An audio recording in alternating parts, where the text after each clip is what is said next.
बीच आपको बता दें कि 26/11 हमलों का मास्टरमाइंड तहव्वुर राणा अब एनआईए के शिकंजे में है। उसको भारत लाने की जो पूरी तैयारी थी और जिस तरीके से भारत उसको लाया गया, वो लड़ाई काफी लंबी रही। अब आपको बताते हैं तहव्वुर राणा को भारत लाने से लेकर एनआईए की रिमांड तक की पूरी टाइमलाइन। तहव्वुर राणा को देखिए, पालम एयरपोर्ट से काफिला है वो यहीं से गुजरेगा। ये काफिला रिपब्लिक भारत पर हम आपको स्क्रीन से दिखा रहे हैं। वो आगे जो है तहव्वुर राणा की वो गाड़ी गई है। अब काफिला आ चुका है, वो कैवलकेड पूरा आ चुका है। सबसे पहली तस्वीरें रिपब्लिक भारत पर आपको दिखा रहे हैं। इसके अंदर तहव्वुर राणा मौजूद है। ये एनआईए का मुख्यालय है। तमाम जो फोर्सेस है राउंड मार्च कर रहे हैं। एनआईए का जो दफ्तर है वहां पर तहव्वुर राणा जो है वो दाखिल हो रहा है। 18 दिन की पुलिस कस्टडी जो है वो तहव्वुर राणा की मिली। तहव्वुर राणा अब एनआईए की शिकंजे में है, लेकिन इसके पीछे सालों की मेहनत है और मोदी सरकार की कूटनीति है, जिससे 26/11 के गुनहगार राणा को भारत की धरती पर लाया जा सका है। समय शाम 6:22। तहव्वुर राणा का प्लेन लैंड होता है। समय 6:30। आतंकी प्लेन से बाहर आता है। समय 6:40। एनआईए ने यूएपीए के तहत राणा को गिरफ्तार किया। समय 6:45। राणा का मेडिकल करवाया गया। समय 10:20। कोर्ट के लिए एनआईए की टीम निकलती है। समय 10:36। पटियाला हाउस कोर्ट में राणा को लाया जाता है। समय 2:10। एनआईए को 18 दिन की रिमांड सौंपी जाती है। समय 2:25। राणा को एनआईए हेडक्वार्टर के लिए रवाना किया जाता है। तहव्वुर राणा को भारत की धरती पर उतारने से लेकर कोर्ट में पेशी और एनआईए को मिले 18 दिन की रिमांड, यही टाइमलाइन है। इसी समय के साथ उसका काल शुरू हो चुका है और उसके गुनाहों की किताब पूरी तरह से खुलने वाली है। जांच एजेंसी एनआईए और खुफिया एजेंसी रॉ की एक ज्वाइंट टीम बुधवार को राणा को लेकर अमेरिका से रवाना हुई थी। गुरुवार को अमेरिकी गल्फ स्ट्रीम G550 विमान दिल्ली के पालम टेक्निकल एयरपोर्ट पर लैंड हुआ, जहां मेडिकल चेकअप के बाद उसे पटियाला हाउस कोर्ट में पेश किया गया। एनआईए ने इस मामले में 11 नवंबर 2009 को केस दर्ज किया था और अब 17 साल बाद आतंकी तहव्वुर राणा के पापों का हिसाब होगा। अब उन 166 लोगों के साथ इंसाफ होगा जो 2008 में मुंबई में हुए आतंकी हमले में मारे गए थे। अब 18 दिनों तक आतंकी तहव्वुर राणा एनआईए की कस्टडी में होगा। उससे पूछताछ के लिए 4 अफसरों की टीम का गठन किया गया है। 2 आईजी, 1 डीआईजी और 1 एसपी रैंक के अफसर इस टीम में शामिल हैं। पूछताछ के अलावा टीम मुकदमे से जुड़े दूसरे लोगों के साथ भी कोऑर्डिनेट करेगी। केंद्र सरकार ने इससे जुड़े मुकदमे के लिए सरकारी वकील नियुक्त कर दिया है। तहव्वुर राणा के बाद अमेरिकी जेल में कैद डेविड हेडली के प्रत्यर्पण की मांग भी तेज हो चुकी है। मतलब साफ है, भारत के खिलाफ दहशत फैलाने वाला कोई भी आतंकी बख्शा नहीं जाएगा। आगे क्या होगा इसका सबको इंतजार है, लेकिन इतना तो तय है कि 64 साल के बाद तहव्वुर राणा की जिंदगी घट गई है। उसके गुनाहों का हिसाब तो तय है। Bureau report, Republic Bharat. तो आतंकी तहव्वुर राणा शिकंजे में आ चुका है। जहां एक तरफ बीजेपी है जो कि इसे मोदी सरकार की कूटनीतिक जीत बता रही है, तो दूसरी तरफ कांग्रेस की बौखलाहट भी साफ देखने को मिल रही है। और कन्हैया कुमार के बयान से तो यही लग रहा है। क्या कहा है कन्हैया कुमार ने, आपको सुनवाते हैं। तहव्वुर राणा का जो एक्सट्रेडिशन है, इसका जो प्रत्यर्पण है, यह कोई आम एक्सट्रेडिशन या आम प्रत्यर्पण नहीं है।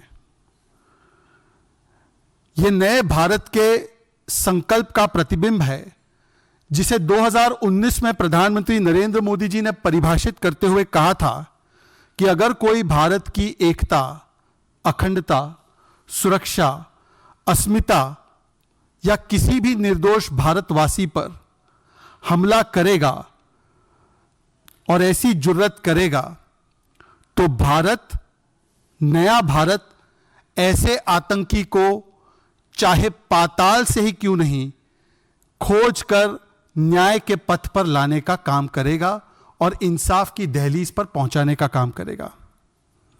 यह आज का प्रत्यर्पण केवल एक प्रत्यर्पण नहीं है, बल्कि यह संकल्प है, ये भारत का और नए भारत का संकल्प है कि आतंकी हमले होने पर हम मौन और मूक दर्शक बने नहीं रहेंगे, बल्कि हम मुंह तोड़ जवाब घर में घुसकर देंगे। किसको लाया गया है? 26/11 के जो टेरर अटैक के। अच्छा, मुझे आप पूछे तो हमको लगा कि 15 लाख रुपया खाते में आ गया, आप इसकी बात कर रहे हैं। कमाल है, लेकिन कमाल है, लेकिन नहीं। आतंकवाद पे क्या किया है बीजेपी ने? आतंकवाद पे मुझे बताइए तो क्या किया है?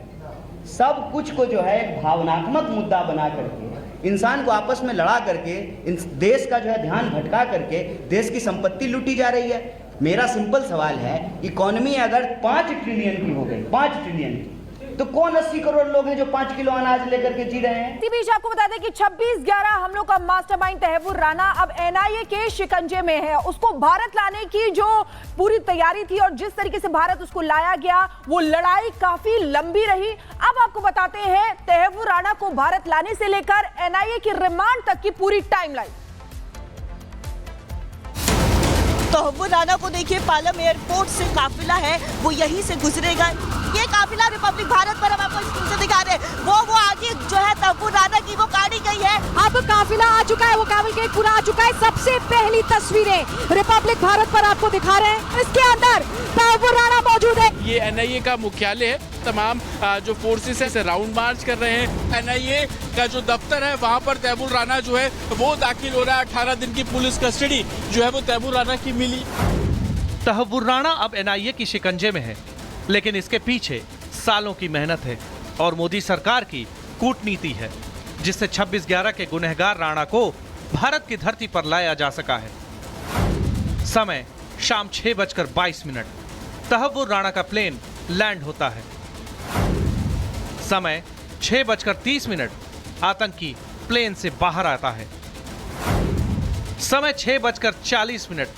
एनआईए ने यूएपीए के तहत राणा को गिरफ्तार किया। समय 6:45। राणा का मेडिकल करवाया गया। समय 10:20।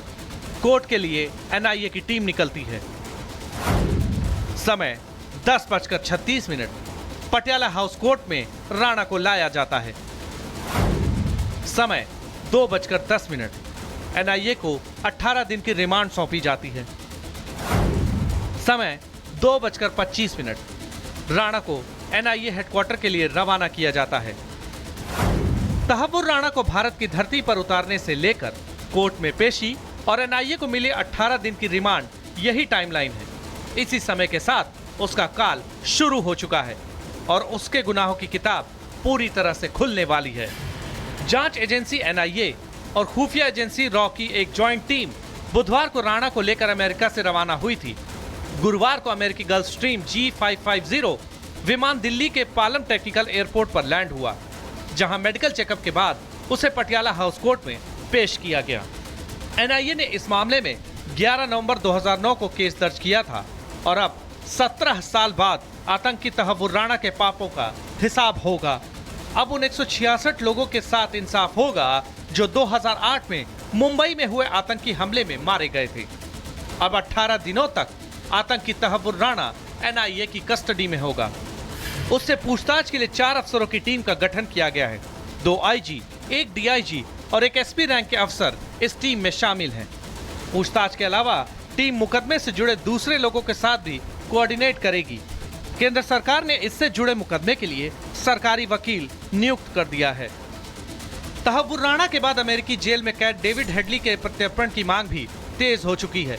मतलब साफ है, भारत के खिलाफ दहशत फैलाने वाला कोई भी आतंकी बख्शा नहीं जाएगा। आगे क्या होगा इसका सबको इंतजार है, लेकिन इतना तो तय है कि 64 साल के बाद तहव्वुर राणा की जिंदगी घट गई है। उसके गुनाहों का हिसाब तो तय है। Bureau report, Republic Bharat. तो आतंकी तहव्वुर राणा शिकंजे में आ चुका है। जहां एक तरफ बीजेपी है जो कि इसे मोदी सरकार की कूटनीतिक जीत बता रही है, तो दूसरी तरफ कांग्रेस की बौखलाहट भी साफ देखने को मिल रही है। और कन्हैया कुमार के बयान से तो यही लग रहा है। क्या कहा है कन्हैया कुमार ने, आपको सुनवाते हैं। तहव्वुर राणा का जो एक्सट्रेडिशन है, इसका जो प्रत्यर्पण है, ये कोई आम एक्सट्रेडिशन या आम प्रत्यर्पण नहीं है। ये नए भारत के संकल्प का प्रतिबिंब है, जिसे 2019 में प्रधानमंत्री नरेंद्र मोदी जी ने परिभाषित करते हुए कहा था कि अगर कोई भारत की एकता, अखंडता, सुरक्षा, अस्मिता या किसी भी निर्दोष भारतवासी पर हमला करेगा और ऐसी जुर्रत करेगा, तो भारत, नया भारत, ऐसे आतंकी को चाहे पाताल से ही क्यों नहीं खोज कर न्याय के पथ पर लाने का काम करेगा और इंसाफ की दहलीज पर पहुंचाने का काम करेगा। यह आज का प्रत्यर्पण केवल एक प्रत्यर्पण नहीं है, बल्कि यह संकल्प है, यह भारत का और नए भारत का संकल्प है कि आतंकी हमले होने पर हम मौन और मूक दर्शक बने नहीं रहेंगे, बल्कि हम मुंह तोड़ जवाब घर में घुसकर देंगे। किसको लाया गया है? 26/11 के जो टेरर अटैक के दिन अच्छा, मुझे आप पूछे तो हमको लगा कि 15 लाख रुपया खाते में आ गया, आप इसकी बात कर रहे हैं। कमाल है लेकिन नहीं। आतंकवाद पे क्या किया है बीजेपी ने? आतंकवाद पे मुझे बताइए तो क्या किया है? सब कुछ को जो है एक भावनात्मक मुद्दा बना करके, इंसान को आपस में लड़ा करके, देश का जो है ध्यान भटका करके देश की संपत्ति लूटी जा रही है।